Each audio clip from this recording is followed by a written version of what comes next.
Assalam alaykum wa rahmatullahi wa barakatuh. Mes chers frères et sœurs en islam, qu'Allah vous comble de sa miséricorde, vous éclaire par sa lumière et vous protège dans ce bas monde comme dans l'au-delà. Bienvenue dans cette nouvelle série sur notre chaîne d'enseignement islamique. Si ce sujet vous parle, si vous cherchez la vérité, la guidance et une meilleure compréhension du livre d'Allah, alors je vous invite sincèrement à vous abonner, à activer la cloche et à partager ce contenu autour de vous. Par Allah, chaque partage peut être une cause de guider, chaque rappel peut allumer une lumière dans le cœur d'un croyant. Le sujet que nous ouvrons aujourd'hui est à la fois sensible, profond et chargé d'une symbolique puissante. La Palestine et la fin des temps dans le Coran. Ce thème n'est pas qu'un simple lien entre une terre bénie et les événements à venir. C'est un miroir de notre foi, une preuve de la vérité du Coran et un appel à la réflexion pour tout croyant conscient de son rôle dans cette époque troublée. Cette première partie nous plongera dans les fondations de cette relation spirituelle entre la terre de Palestine et le livre d'Allah à travers les versets, les récits des prophètes et les leçons tirées des générations passées. Quand on évoque la Palestine dans le Coran, il ne s'agit pas d'une simple région géographique. Il s'agit d'une terre sacrée, une terre de prophétie, de révélation, de miracles. Dès les premières pages du Coran, Allah attire notre attention sur cette zone du monde. Elle est appelée la terre bénie, comme dans la sourate Al-Isra, quand Allah dit « Gloire et pureté à celui qui de nuit fit voyager son serviteur de la mosquée sacrée à la mosquée Al-Aqsa dont nous avons béni l'alentour. » Ce verset, en plus de souligner l'importance de Masjid Al-Aqsa, nous rappelle que cette terre est enveloppée de bénédictions divines. Ce n'est donc pas une terre comme les autres. Et ce voyage nocturne du prophète Muhammad, paix et bénédiction sur lui, n'est pas qu'un simple miracle. C'est aussi un lien direct entre les temps prophétiques passés et l'époque finale. Car c'est là que les prophètes avant lui ont vécu, prêché, souffert. Et c'est aussi là que des événements majeurs de la fin des temps auront lieu. Cette dualité entre passé et futur, réunie dans une même terre, nous indique que la Palestine est un carrefour de la prophétie, un symbole vivant du combat entre la vérité et le faux, entre la foi et l'oppression. Dans le Coran, l'histoire du peuple d'Israël est relatée à plusieurs reprises, notamment en lien avec la terre promise. Mais ce que beaucoup ne remarquent pas, c'est que ces récits ne sont pas là pour flatter un peuple ou glorifier une nation. Ils sont là pour avertir, enseigner et prévenir. Allah raconte comment ce peuple a reçu des faveurs immenses, des miracles spectaculaires, des prophètes parmi les plus grands, Moïse, David, Salomon, Jésus, que la paix soit sur eux. Et pourtant, malgré tout cela, une partie d'entre eux a trahi, corrompu, rejeté les signes. Et ces récits nous servent aujourd'hui à comprendre la nature des injustices qu'on voit se reproduire sur cette même terre. Quand on voit aujourd'hui l'injustice, les massacres, l'humiliation que subit le peuple palestinien, il faut comprendre que le Coran l'avait annoncé.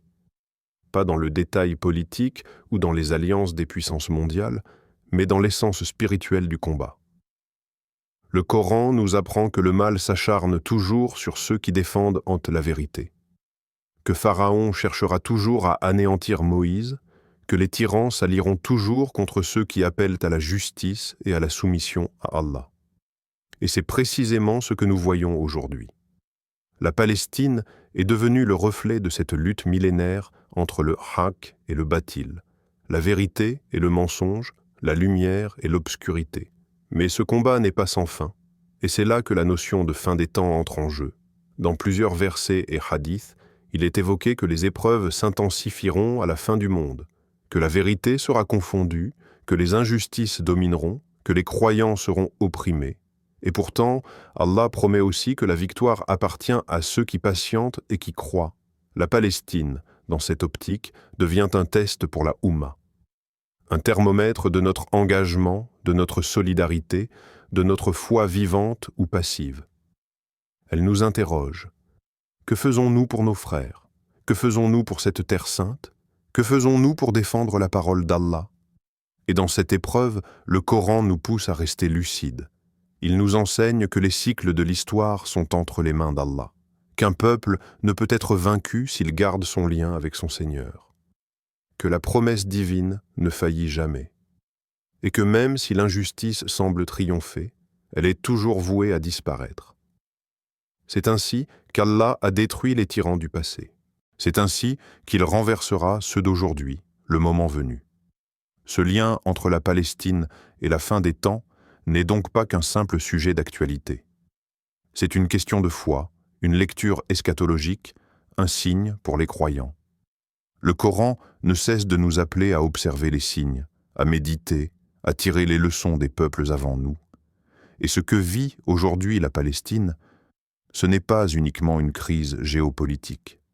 C'est un signe, un appel, une responsabilité, et peut-être même une étape dans les événements finaux que le Coran et les hadiths annoncent avec insistance. La place de la Palestine dans les signes de la fin des temps n'est pas un hasard. Ce n'est pas une simple coïncidence historique que cette terre soit au centre des prophéties finales. C'est en réalité une preuve supplémentaire de la véracité du Coran et de la mission du prophète Mohammed. Paix et bénédiction sur lui. Car tout ce que nous voyons aujourd'hui ne fait que confirmer ce qu'il a annoncé il y a plus de 1400 ans, et parmi ces annonces, la centralité de la région du Cham, qui inclut la Palestine, revient encore et encore. Le prophète a mentionné dans de nombreux hadiths authentiques que de grands événements de la fin des temps auront lieu dans cette région. Parmi les plus connus figure l'apparition du Dajjal, l'Antéchrist.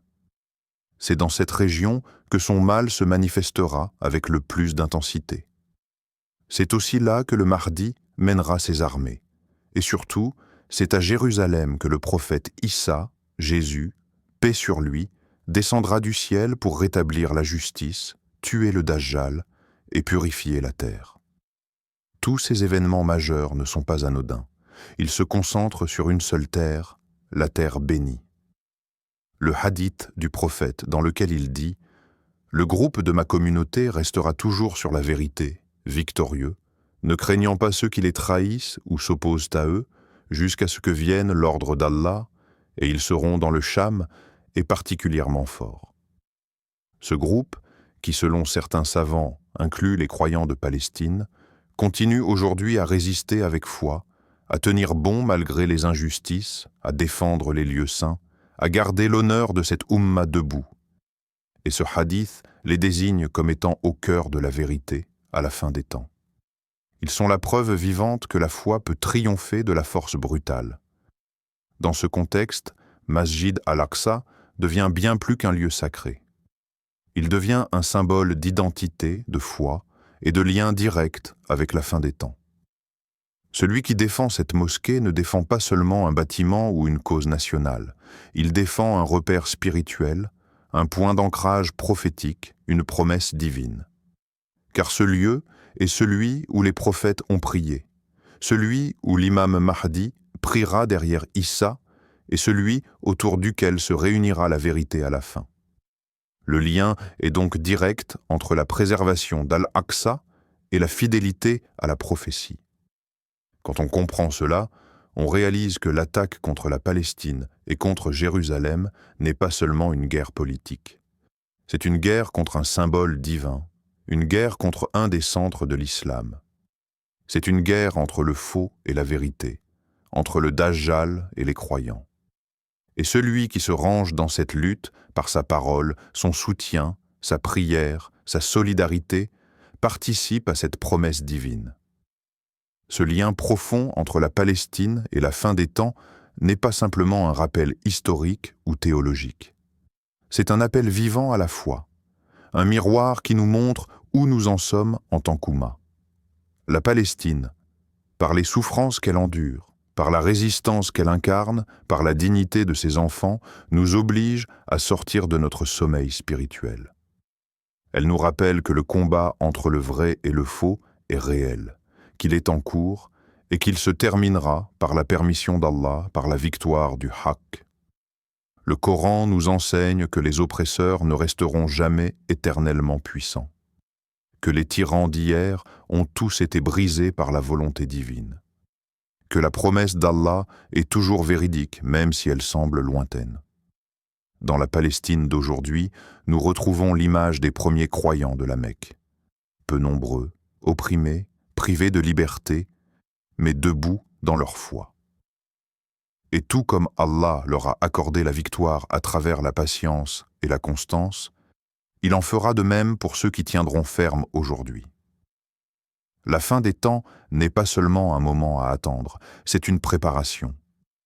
Celui qui veut être du camp des croyants, du camp de la vérité, doit se réveiller maintenant. Il doit défendre les causes justes, soutenir ses frères et sœurs, prier pour eux et incarner lui-même la justice dans sa vie quotidienne. Car les épreuves de la fin des temps ne seront pas faciles. Seuls ceux qui auront le cœur attaché à Allah, aux mosquées, à la vérité, tiendront debout. Et la Palestine est l'un de ces grands tests de notre époque.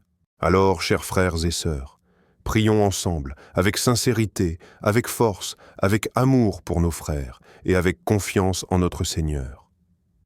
Là où vous êtes, levez les mains, ouvrez vos cœurs et dites avec moi: Ya Allah, Seigneur des mondes, toi qui vois tout et sais tout, regarde l'état de nos frères et sœurs en Palestine. Ô toi, le juste, le Très-Haut, renforce-les dans leur foi, protège-les dans leur combat, élève-les dans leur honneur, ne les laisse pas seuls face à l'oppression. Envoie-leur ton secours, ta lumière, ton soutien. Accorde-leur la victoire comme tu l'as accordée aux compagnons de ton prophète. Ya Rab, fais que nous ne soyons pas de ceux qui détournent le regard.